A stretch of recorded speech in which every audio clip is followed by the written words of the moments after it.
Salut à tous et à toutes, j'espère que vous allez bien. Chaque jour qu'on dort et qu'on se réveille, il y a des nouveaux dossiers. Actuellement, il y a une information qui est en train de faire polémique sur tous les réseaux sociaux.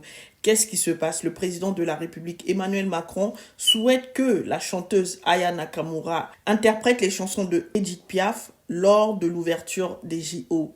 Sauf que ils sont en train de faire des polémiques, soi-disant elle ne mérite pas d'interpréter les chansons. Pour quelle raison? On a vu des chanteurs et des chanteuses français qui interprètent des chansons de stars américaines noires. Ça ne vous dérange pas? Alors pour quelle raison, maintenant qu'on sollicite Aya Nakamura, elle représente la France à l'étranger?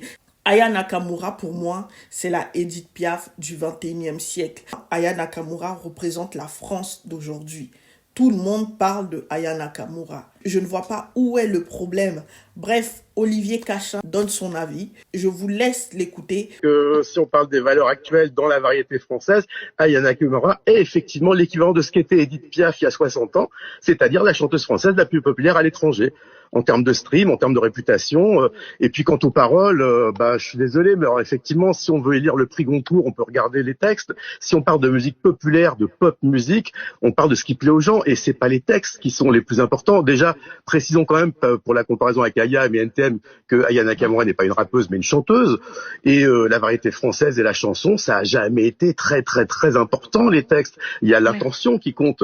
Mais il y a une trentaine d'années, Muriel Robin avait fait un sketch très drôle où elle se moquait des paroles de Jacques Brel, Ne me quitte pas. Quand on lit des textes sans intention et sans musique, c'est facile de trouver ça débile ou pas bien écrit. En l'occurrence, Aya Nakamura, c'est une chanteuse populaire.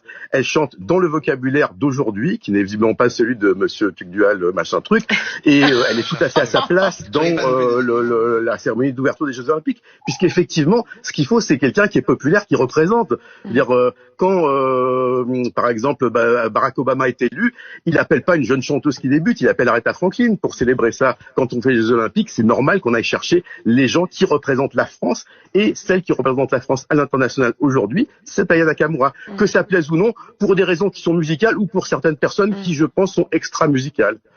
Tu dis, Denis, c'est vrai que... Non mais écoutez, je suis désolé, objectivement les paroles de Edith Piaf et de Jacques Brel, c'est de meilleure qualité que mais les regardez paroles les Beatles, Hello Goodbye, Bonjour au revoir par exemple, bon c'était pas non plus, et ça a été un tube. Oui, mais il y a aussi plein d'autres chansons des Beatles qui sont quand même un peu plus poétiques. Pas tant que ça en vrai, mais oui, non mais il y en a. Ce que je veux dire, c'est que c'est vrai que c'est souvent très simple, et là c'est un langage qui parle à beaucoup de jeunes aujourd'hui, elle dit qu'elle parle... Et puis il voulait défendre la culture populaire. Après c'est un débat, après on peut acter nos désaccords, c'est pas grave, mais...